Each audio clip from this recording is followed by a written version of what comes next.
What is up, YouTube? It's your boy bringing you some Bloodborne! That big PS4 exclusive Bloodborne, baby. So, I'm fighting the boss here, Vicar Amelia. So, I'm gonna tell you the story behind this. I fought this boss about 10 times on my own, and I got her down to about half health, and I just kept getting fucking smoked. As you saw when I first came in, picked up my blood echoes, just already I'm up to 10,000. So, I decided to cave in, ring my beckoning bell, get some co-op partners. I basically waited at the top of the steps where the boss was for these guys to spawn in, and we go to work. So, the best strategy for this bitch is fire and ranged weapons. As you can see, the boss hits pretty fucking hard. I got hit once and lost all my health. If you got ranged weapons, I would definitely say that's the way to go for this.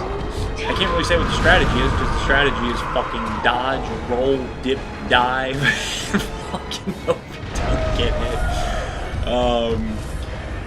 I should probably start fucking live comment on these bosses to get my natural reaction. As a matter of fact, I think that's what I'm going to do. I have another video lined up of the Bloodstarved Beast boss.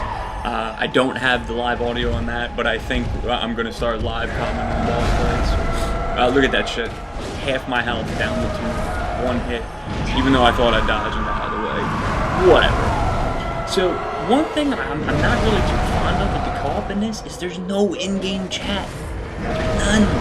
I mean, if you're playing randoms, I mean, granted, you can make a private lobby with a password and have your two buddies join in, and you can talk away in the party.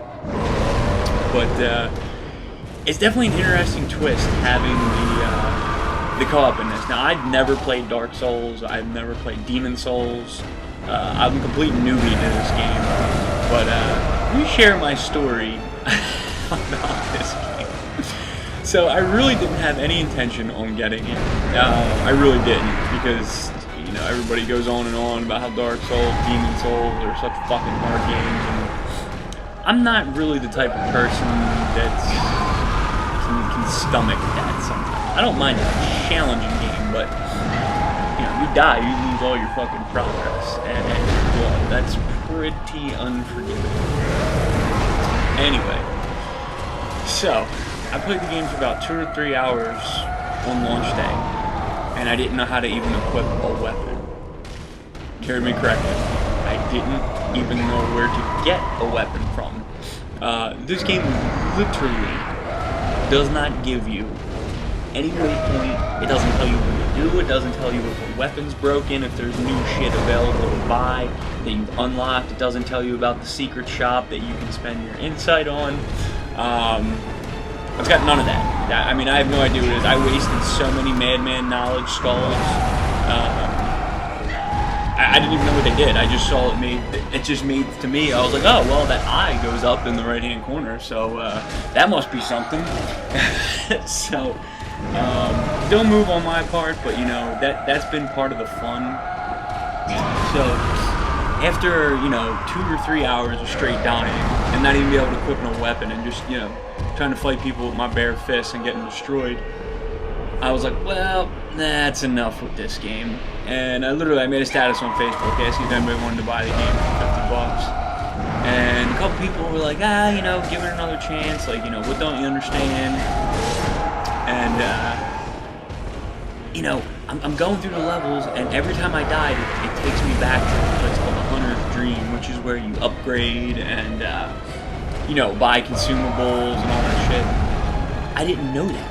I didn't know that's where you had to go, or even had the option to upgrade your character and buy consumables. So, live and learn. Like, I laugh at myself now for it because it's actually pretty funny that I really had no idea what I was doing. So, I would die and I would see these upgrades after I noticed it, and then I'm screaming at my TV like, what the fuck? Why can't I buy this shit? Every time I die, it takes away wherever that shit is, that number. So, after playing through, if you're familiar with the game, the Central Yarnum checkpoint, after I went back to that, after I cleared out the entire town, And I went back to Hunter's Dream, and I noticed I had all my blood echoes. And I was like, wait a second. Is this how you have to do it? You have to go back to the lamp and go back to this place to upgrade? So I do that, and then I go back into the world, and then I'm pissed because I see all the enemies respawn. I was like, what the fuck? Are you shitting me? I gotta do this all over again? So long story short, I clear through the whole town again. I go up to the bridge, and if anybody's played this game, familiar, the end of the bridge, excuse me, yawning, is the clerical beast. I didn't know that. So I just see this massive thing with a huge health bar, and I'm like, oh god. So I basically chewed up all my blood vials to regain health and died. So I can give you one kind of guess what kind of profanity were coming out of my mouth. So I did it again, and then I found out more about the co-op bell. I got that, and me and 2 other people took down the clerical beast, and that was that. But I'll tell you what, now that I fully understand this game and how it's played, I'm still learning. I'm still learning shit. Like, I just learned that I can make my sword strike fire through some consumable. It doesn't last long, but I just learned that not too long ago. I also learned there's something that I can equip to basically teleport myself back to the Hunter's Dream with all my blood echoes and not having to die. You know, I keep learning. So, anyway, sorry for yawning. One of the big things about this boss fight is that she can regen her health. If you haven't noticed that, when she kind of stands up on her back legs, and looks like she starts to pray, she gets her health back, and it comes back pretty quick. And if you haven't noticed, it happened to us like 3 or 4 times already. So I think everybody caught on to that. Again, I couldn't communicate with these guys, so I had no idea if they've already killed the boss or not. So whatever, I'm having fun. You know, I'm getting a little anxious because we've got the health bar below 20% or around 20%, and I'm down to single-digit blood vials. I see my teammates are losing some health. I thought that guy died right there. How he didn't die right there, I have no idea. But so far, it's been a blast in this game, and you need patience. It is a very, very slow-paced game where you literally have to tread with caution everywhere you go. The only way I would say not tread with caution is if you've played through an area 30, 40, 50 times, and you literally know where every enemy's at. When I go to a new area, I can definitely feel my palms getting a little sweaty because I legitimately have no idea. And neither will you when you're playing. You will have no idea what the fuck is going to come at you. The only thing you'll have to go on are the notes in the world that other players can leave. And who knows if they're actually legit or not,